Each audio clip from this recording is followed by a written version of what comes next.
What is up, fellow pyro fanatics? It's Pimp Daddy 28 here, and today I'm going to show you guys a little bit of a safety video in regards to some canister shells I purchased from a few years back, called the Contraband 24 canister shells by Winco. Now I'm going to go into my canister shell collection box here. I kind of keep this box to kind of hold these shells, and these are the shells that I've collected over the past 4 years or so. Kind of hard to do this with one hand. Let me try to pull these shells out here. So these are the these are the Contraband 24 canister shells. Now, the reason why I wanted to kind of talk about these shells is because I received a couple of emails lately in regards to these shells, and I've known since I first purchased these that these shells kind of came with a bit of a risk, because they tend to sometimes explode prematurely. And I have a theory as to why they do that. Now, I got an email about maybe a couple weeks ago from a lawyer, I believe, from Los Angeles. Apparently he's representing someone who got injured by these shells. And since there really aren't that many videos out there, I have like one of the few videos out there that kind of talk about the Contraband 24 shells and demo them. I believe the other is from Crazies and maybe Pyro Nation, but I'm not 100% positive on that. So the lawyer wanted me to apparently go out to LA, testify that those videos are mine and whatnot, and they wanted to like do the whole thing where they pay for the whole trip and whatnot. I didn't reply to him back because I didn't know if it was legit or not. And at the same time, I really didn't have the time to really go out there anyway, because it was kind of short notice. They wanted me to do it around April, mid-April or something like that. So pretty much in response, I'm just going to kind of talk about these shells to kind of give people a warning. Now, Winco Fireworks, when they first developed these shells, they made them with the idea that they wanted to put the idea of safety into making these shells, and the main reason it went into that, or the main part of that went into it with the way the fuse came out of the shell. And it came out from the top here. And as you see, most shells, like for example, you have Excalibur here. It was an old Excalibur shell, I think from 2 years ago, I believe. The fuse will run down the side here, go into the bottom, and it'll ignite the black powder. That's the way pretty much most shells are designed. Now, up until last year, Excalibur, or should I say Jake's Fireworks, they came out with a new design, the new generation Excalibur, where they have the black top, a black plastic cover with a hook where they put the fuse through. That way, when you're holding the shell, it'll pretty much dangle the same way as, pretty much straight down, like same way as the Contraband. So they pretty much answered the whole safety issue with those shells that they came out with last year. Now, Contraband, before that, decided to do something different. They decided to do something along the lines of drilling a hole inside the top here and have it run along out the side here. Now, this shell, from first glance, gives the illusion that it's a fake canister shell, and it's not.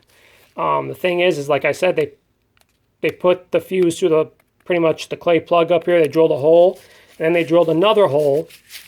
Let me see where the fuse is. Here it is.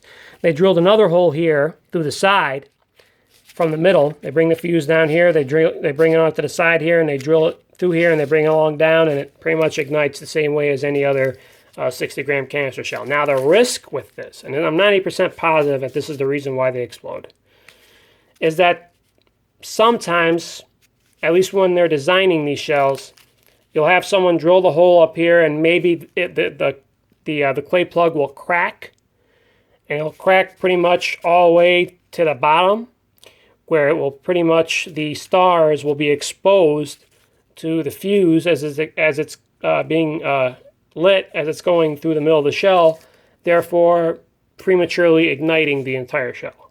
So even if it is a hairline crack or a small crack, once the composition is exposed to any sort of flame, no matter how big or small, it's going to explode. So that's probably why some of these shells go off prematurely.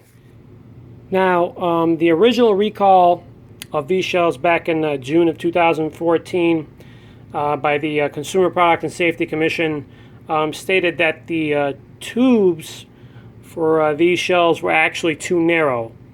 And their thinking was that because it was too narrow, it didn't get enough room for the shell to kind of launch, or to go down deep enough into the tubes for it to launch high enough, and it caused some premature explosions. Now that may have been the case, but even afterwards, when they supposedly fixed this issue, these explosions continued to happen, which is why I have my theory about why these shells explode. Again, it's only my theory. It could be true, could be not, but I kind of highly doubt that it's the one that they suggested, since this issue has still been going on even after the recall back in 2014. Now, I didn't keep the box, but I did keep one of the tubes just because it kind of looked unique with the lime green pattern. So here's the tube, and I'll put the shell in it to see if there is that issue that they mentioned with it being too narrow. Looks like it fits fine. Nice snug fit. Get out of here. Oops, sorry about that. So yeah, that's why I'm kind of iffy about the whole notion that the reason why these shells exploded was because of the fact that the tube was too narrow. It seems like the fiberglass tube that came with it was pretty fine to me. And that's my theory on why these shells explode sometimes. It's the only one I really have. Like I said, I'm about 90% sure that this is the reason why these shells explode. I don't know why, with all the reports that have been coming out about these shells exploding prematurely, why Winco hasn't changed the design and maybe done something along the lines of using what the other canister shells like Excalibur have used with the black top, and you use a hook.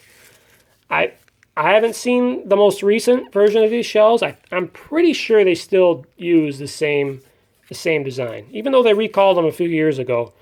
I'm shocked they didn't change the design altogether, but I'm pretty sure they still use it this way. And so I'm kind of making this video to give you guys a heads up. So be careful when you're igniting these shells. I would highly suggest that you use a firing system with these shells. I mean, you could take the risk of lighting it yourself and running away as fast as possible, but I would highly suggest that you either use a firing system, or if you don't have a firing system, use some visco fuse, attach it to the fuse for the shell, and just light it. That way you'll have plenty of time to get away just in case. So that's pretty much it. I just wanted to give you guys a quick warning on these shells. I only have a couple of these left. These shells haven't ignited on me prematurely, luckily. I only bought one box of these from what I remember, so, and they're pretty good shells. I will say this, they're very good shells.